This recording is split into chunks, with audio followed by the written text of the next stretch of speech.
Today I'm going to discuss something that I think is going to be an issue in this expansion of Hearthstone.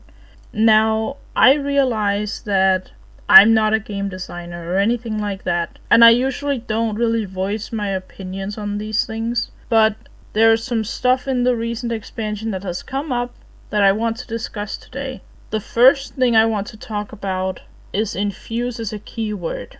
Now, if you don't know, Infuse means upgrades in your hand after X friendly minions die. So, when friendly minions die, you get the Infuse effect over time. So I've included some Infuse cards here, as you can see. It goes from a bad Infuse card, to a mediocre Infuse card, to a good Infuse card, and then a comparison card that I found. I want to address Infuse because I think people are overrating the mechanic itself. I don't think the mechanic is an inherently bad design. I really love the flavor of it, and I love it for this expansion because it's all about the murder mystery and all that. It's a really good mechanic, flavor-wise, right? But mechanic-wise, I just don't think it works. And here's the reason. It says upgrades in hand. Basically, it's like corrupt cards, which I don't have a corrupt card on screen, but corrupt meant that once you had played a card of a higher cost than it while it was in your hand, you now corrupt the card and now it does something else. Well, it improves its effect. This is in theory not a problem. Minions are gonna die, that's just how the game works. But the problem here is if we look at Bolvar, right? This was a very bad card from back in the day. And he's a 5-mana 1/7, as you can see. Whenever a friendly minion dies while this is in your hand, gain +1 attack. So this is basically Infuse, gain +1 attack, right? He has endlessly Infuse 1, gain +1 attack. That's basically what this is now. But I wanted to address it because that card was absolutely horrible. Let's just say you got 3 attack on this guy, then you had a 4/7 for 5 mana, which for that time period I would say is fine. So that would be the same as infusing 3 for this card right here. But even that was difficult, because you had to have him in your hand. Now, the fact that we have a direct comparison means that we can look at current Infuse cards and say, well then, what's going to work, right? Stoneborn Accuser has Infuse 5. There is no way you're infusing a card with 5. I highly doubt it. The problem with a card like this is it's just a 5-mana 5/5 until you've infused it. And I think most people agree that this card is too slow, it's not great, and overall is a bad card because it's just a 5/5 if you don't infuse it. So that's the bad form of Infuse, where the infused card is so much better than the original, and you cannot play the original card. That's the horrible way to design Infuse. And it's also a horrible card. Then we have this, which I put as like a mediocre Infuse card, and the reason I say that is because I think, first of all, Infuse 3 is easier than 5, obviously. I still think Infuse 3 is difficult. I don't think Infuse 3 is going to see any play at all.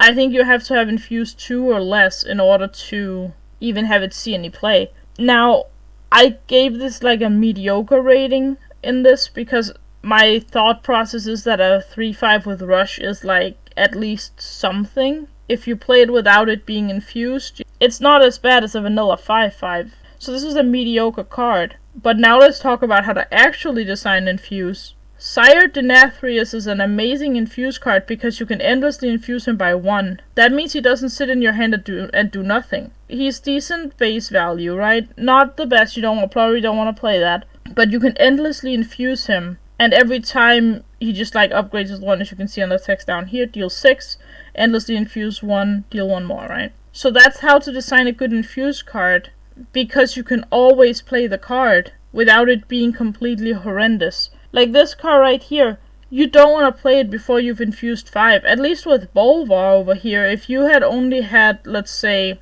2 minions die, you still have a 3/7, which isn't good by any means, it's still horrible, but you could play it and you still get a benefit. It's not a good benefit, but you get a benefit. That's kind of the same with Spirit Nathria I, right? You get a benefit no matter how many times you infuse. The more you infuse, the better it is. But you actually do get value. Even if you only infuse like 1 or 2 times, I don't think Infuse 3 is going to see play. I simply think Infuse 3 is too much. Are there gonna be certain Infuse decks that think, oh, we can run, Infuse 3 because we're playing Imp Warlock or something? Maybe. It's not impossible, right? The inherent problem is that there's not value in just having one thing die, for instance. For instance, with Infuse 3, if you only had 2 things die and you're on turn 4 and need to play it, you're out of luck. You missed your chance, right? And later on in the game, a 3-5 with Rush and Cleave is not the best thing. Obviously, it's not the worst card, but it's just not that great, At least Sire just scales, and even if you don't get the Infuse value, it's still fine. That's why I would compare it to Bolvar, because I feel like... Now, obviously, Bolvar 4-Dragon here is a really horrible card, but this is the way to design Infuse.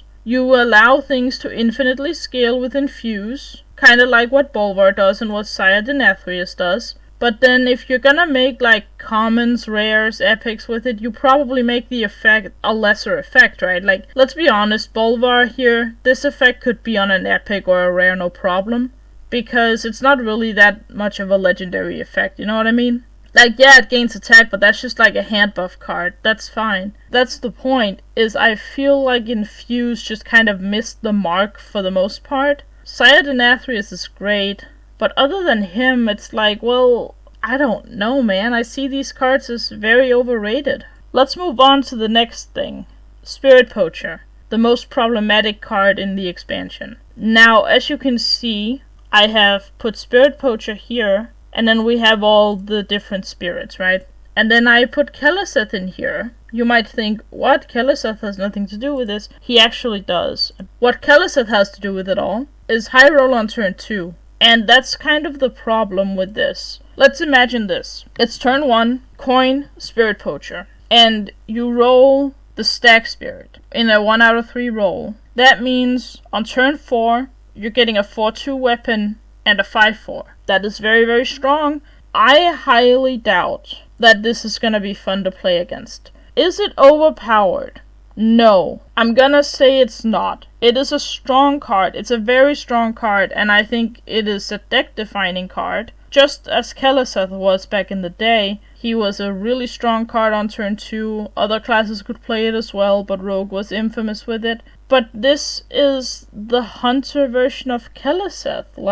It sucks later on. Because what if you draw this, even on turn 2, let's say you play this on turn 2 and you still roll the Stack Spirit, then that's a turn 5, 5-4 with a 4-2 Great Bow, which is not bad still, right? That's fine.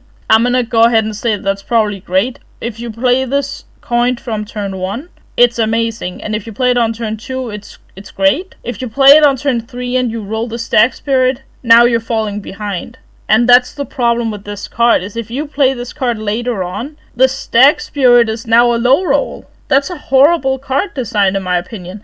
It fluctuates way too much. It goes from being a really amazing card on turn 1 to a horrible card on turn 6. I don't think that's healthy game design. I don't know if this is an issue. I find it to be an issue. The reason Keleseth was okay even if you top decked him was if you then drew a minion. Turn 2 he was broken, but later on you could use him as a combo card. So you could just play Keleseth, play your combo, and so Keleseth still kinda made sense as a low cost card in a class that likes low cost cards. And while that doesn't make him great, it makes him better than Spirit Poacher in the mid to late game, right? Whereas Spirit Poacher is just a 2-2 later on. You can't play a 2-2 on turn 6 and expect to survive. And I realize there's synergy with this, and that's great and all, but that requires you to draw even more cards on curve. In my opinion, this is bad game design. For what it's worth, I like the Fox Spirit, I like the Bear Spirit, those are fine.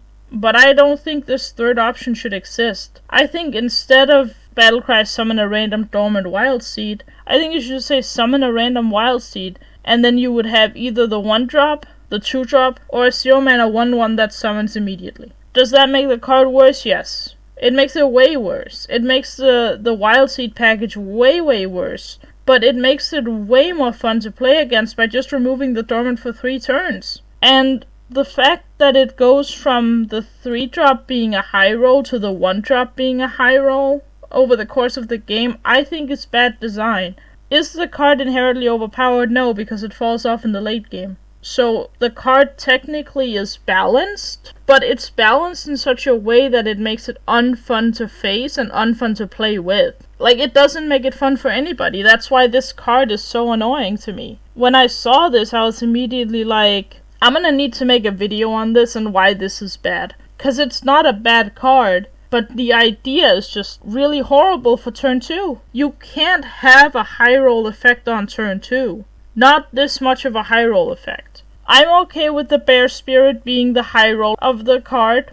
I think that's okay. I think a 2-mana 2/5 dormant for 2 turns with taunt is okay. The problem with the stag is that it takes too long and there's too much value in it. And the amount of value is a lot for the early game and sucks in the late game because you're not going to get to it. That's the problems with the expansion.